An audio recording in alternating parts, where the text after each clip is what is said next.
If I live in America or I live in London, if someone is a citizen of the country, American or British, or I live in Canada, if they have an objection against my religion, is that Islamophobic or not? And that citizen of Toronto is what? That citizen of Toronto is objecting to my religion being in the country. Is that Islamophobia or not? I don't think it's Islamophobia. What do we mean? If someone is objecting to my religion by saying there are certain things in my religion that do not accord with the values of Canada, is that Islamophobia? No. Why should it be? Someone says, what do you mean? If a Canadian person today turned around and said, I have a problem with Islam, is that Islamophobia? No, not at all.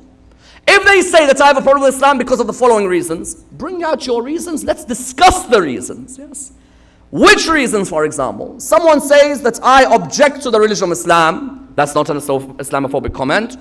I object because you people do not allow homosexuality. Yes, someone says this in Canada today. That I object to your religion because your religion does not accept homosexuality. Yes. If now there is gay marriages, your religion does not accept this. Therefore, I object to your religion. I want to speak out. Is that Islamophobic? It's not. That person has every right to question why we have certain beliefs. But if it's done in a respectful manner, there's no issue whatsoever. If now someone comes to me and says to me, I have objections against Muslims in Canada. I say, what? I say, I've got objection against your religion. What's the objection? It says homosexuality. I say, do you want my opinion on homosexuality in Canada? I'll give you my opinion. There is a legal opinion and there's an ethical opinion. Legally, I agree with the Jewish religion that homosexuality is prohibited. Yes. In the same way Judaism says homosexuality is prohibited, I likewise say legally it's prohibited. But ethically, I will never show hate to someone because of their sexual orientation. Yes. If I live in Canada, I live in this country, every Canadian has a right to object or to question some of my beliefs as a Muslim. That's not Islamophobia. That is critical thinking. That's trying to understand each other. Some Muslims turn around today and say, you know what, they don't like us because we don't believe in this. No, they've got every right. They don't know sometimes what our beliefs are. I will never show hate to a human being because of their sexual orientation. Never. That's none of my business. A human being living in this country, they've chosen a particular sexual orientation. I may differ according to theology, but ethically, I will not show disrespect to that person because they are as much a citizen in this country as I am.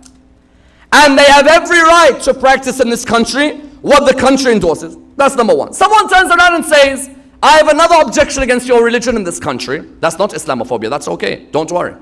What's the objection? Your Quran. Which part of my Quran? Your Quran says kill disbelievers wherever you see them. He's right. She's right. That's not Islamophobic. That's not hate. It's true the Quran in chapter 9 verse 5 says, kill the disbelievers wherever you see them. فَاقْتُلُوا الْمُشْرِكِينَ حَيْثُ وَجَدْتُمُوهُم. Yes. Kill the disbelievers wherever you see them. Someone in Canada raises an objection. Why is this Quran in our bookshelves in Canada? Yes. This Quran teaches people to go out and to kill disbelievers wherever you see them. When they raise this objection, if the objection is raised without an insult, without mockery, without disrespect, it's like me, if I see something in the Bible, I can either raise an objection against it with respect or with disrespect. If someone comes to me now and says to me that I don't want Islam in Canada, I reply to them by saying, why? What's wrong? You have an Islamophobic element? I say, no, I'm not Islamophobic. But your religion, explain to me, how can a religion be in the 21st century in Canada which says kill the disbelievers wherever you see them? I as a Muslim should be on the round table of discussion and reply. What's the context? The context is, number one, a treaty is broken. Number two, those who have not broken the treaty should not be killed. Number three, those who do not feel that what happened was right, then they deserve to be given security. Number four, those who've broken the treaty, if they ask for forgiveness, then forgive them. Yes. Someone in Canada says, but this hijab that your women wear, this niqab, they cover their faces. Canada does not need burqa. What do they call it? The burqa, yes? They say it doesn't need a burqa. you're a woman and you see in Toronto, or you see in Montreal, or you see in Ottawa, that there are areas where Muslims are walking around and they wear the burqa. You tell them, for example, that this is not obligatory. A Muslim woman, it's not obligatory on her to cover her face. Yes. Sometimes I cannot but help turn around and say to the Canadian that I don't blame you for being Islamophobic when the Muslim wants to impose everything onto you. Yes. We have been told in Islam, covering the face is not obligatory for the woman. Someone might mention special legal conditions, which I don't need to go into tonight. But Islam says to us, the woman does not need to cover her face. Why do you insist on covering your face in Canada? Someone says, well, you know what, that's my taqwa. Okay, it's your taqwa, but when it comes to the passport, how are we going to do this? Yes? How are we going to do this? When it comes to the passport, or even not a passport, even something as trivial as exams, yes? You want to go to an exam, wallah, some people will cheat in every way whatsoever with notes under this, that, yes? And I see a few of you over here laughing from the guy's side. I hope none of you have entered an exam like that. But you found that this niqab is not obligatory. You find some Muslims insisting, I will walk down the street in my niqab. The government is saying that, excuse me, this covering of your face, this does not fit with our laws. Yes, you want to go Saudi Arabia, you're more than welcome. You want to go to other countries which allow this, you're more than welcome. You find that if someone comes to object about the niqab, is that person Islamophobic? No, they're not. They have every right to accept or every right to reject this niqab. Why am I imposing myself on them? Why? When you live in a land, wallah, you don't know how much barakah we have living in countries like this. You could come to Majlis al-Hussein at 10:30 in the night, 12:30 in the night, 2 a.m. in the morning, in comfort, in peace. The government has no problem. And then you find our people turning around and subhanallah insisting that I want to cover my face. The government says to you, we're not going to force you to take it off, but have some respect for our laws. Yes, we don't want to come and attack your religion, because some Muslims, what are they doing now? Mischievously, when the government says one thing, they blow it out of proportion and say, look, they hate Islam. They don't hate Islam. It's you who are causing havoc in their country. You, by imposing this way. And that's why you found a question arises, that are there certain things that the Muslims have done that we should be ashamed of, that have led to Islamophobia? Wallah, there is. There are certain things we've done that have led to Islamophobia. Don't think Islamophobia just pops up. There are certain behaviors of ours that are the problem. Let me give you one example. The classic Muslim who has stolen from the benefits of the government, yes? Comes to the council, the local council, I'm disabled. My back is broken. Every Iraqi has a broken back. I guarantee you. Every Iraqi in the world has a slip disc. If you meet any Iraqi father, he said, I have slip disc. Slip disc. That Muslim comes to the government. When the Muslim comes to the government, can you give me, I'm disabled. 3 days later, he's jumping for a football like you've never seen anyone jump. I thought you're disabled. Habibi, they stole our money in Iraq. I'm stealing their money back.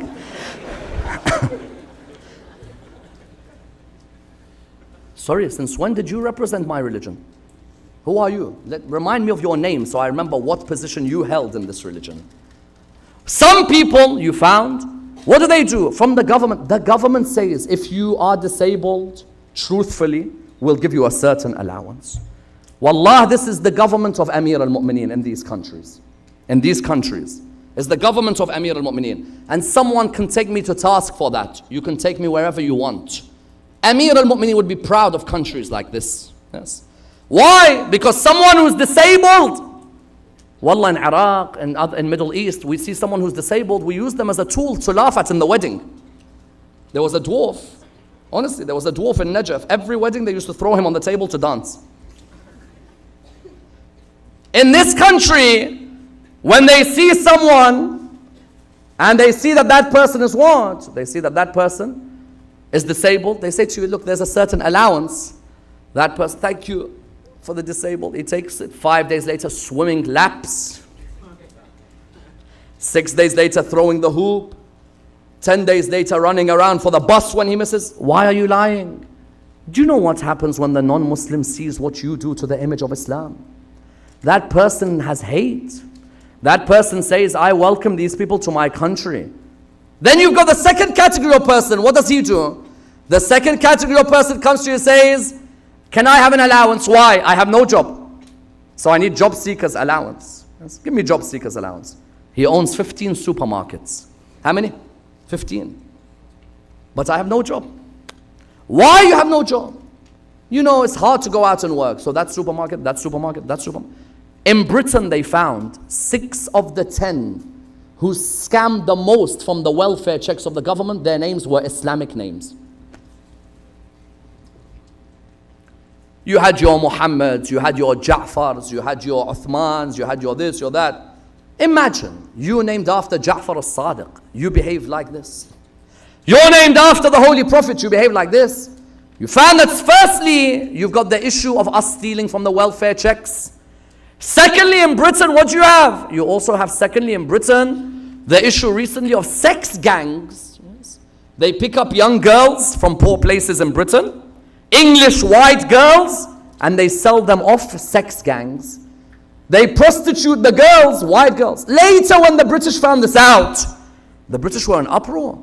Why? Because you look at the names, you think that you have a war at Uhud. Yes. You look at each of the names on there, it's all names of companions. Yeah? Muslim after Muslim goes there as a refugee, begging for asylum in a non-Muslim country. You in your country are being disrespected. You in your country can't stand in a line without having to bribe. And you come to a country of decency, and you come and do this to the girls of that country. 14-year-olds, 12-year-olds put into prostitution by Muslims in the north of England. Wallah, Islamophobia will be there. Number 3, I can't blame them for being Islamophobia. Why?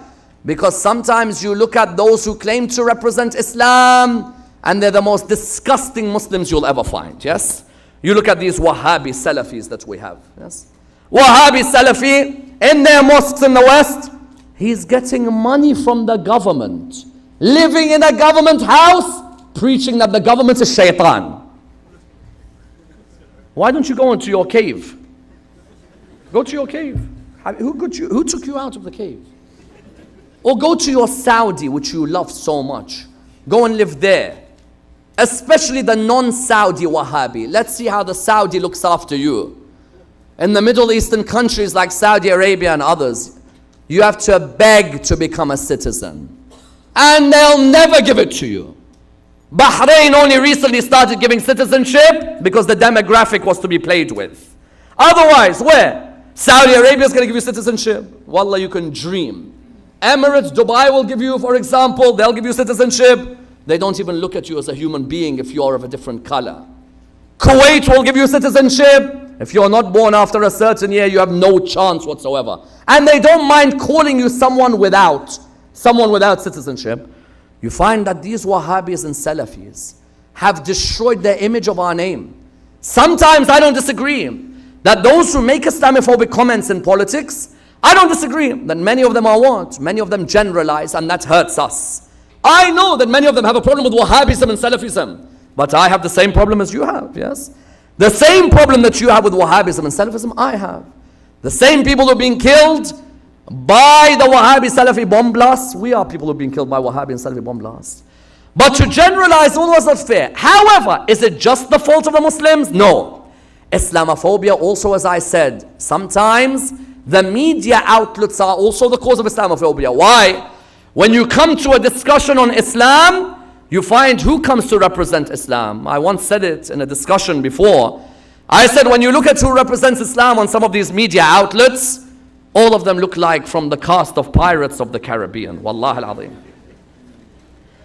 Yani you get the atheist guy, trim, lovely, wearing a Dior suit and Louboutin, and he's come in looking sparkling with a Daytona and so on. He's looking the part. The Muslim looks like he's just come out of warfare and can just about speak the language. I asked the media, why you picked this guy? Is it because it sells? There aren't any of us who are able to speak eloquently about Islam. Why don't you call us to come and speak? Why is it that when it's the atheist coming to speak, you bring the most polished graduate from a Harvard or a Princeton? Yes. But when it comes to the Muslim, you think the guy has never spoken English in their life. Even I don't understand their Arabic, let alone their English. Yes? Their Arabic, I don't understand. And now you put them in the media. Of course you're going to have the bomb blasts. Why? Because the narrative you were playing was a narrative that was causing this. I lived in London for how many years? Yes. Every time they wanted to bring someone to speak about Islam, they used to bring Anjum Chowdhury. You remember Anjum Chowdhury? They bring Anjum Chowdhury. Fight the West, kill the kafir, kill the disbeliever, keep your woman at home. Lovely mirroring and the image of what is the stereotypical Muslim. You sell it, you sell it. When Manchester or Westminster happened, many of them said, look at Islam. But what you bought about Islam on TV, how could you complain? You could have bought an Islam that may not sell, but an Islam that would be a good Islam. An Islam that would be the real Islam. But sadly, in the media, you go and the people who come on the TV representing the religion, one's got a hook, the other's blindfolded, the other can just about speak the language. That person, when they represent Islam, naturally your average hillbilly sitting in their house, watching the television, will look and say, these Muslims are all crazy, yes? All of them are not cases. Look at this guy. He looks like he's Johnny Depp, yes? You look at him and you think the guy looks nuts. Why is it you don't bring the eloquent people? Why don't you bring the people forth? And mind you, sometimes it's our own fault, not just theirs. Why? When our mosques are asked, who should you put on TV? Maulana. Maulana speaks English or no? Speaks English or no, Maulana? No. So why are you putting him on TV? Because he's Maulana. Oh, there's no one else to speak. No, he's Maulana. Habibi, I don't deny he's Maulana. But he's going to face a guy who speaks at 25 miles per hour. You're going to put him, who in his normal majlis I can't stay awake for. And now you're going to put him on TV. Sometimes our people are not media savvy. You want to remove Islamophobia from a place. The first thing you need to do is be savvy in the media. Know who to put on. Know which image to put on. Put someone who looks smart, someone who looks sharp, someone who has the wit and the charisma and the knowledge to be on the media.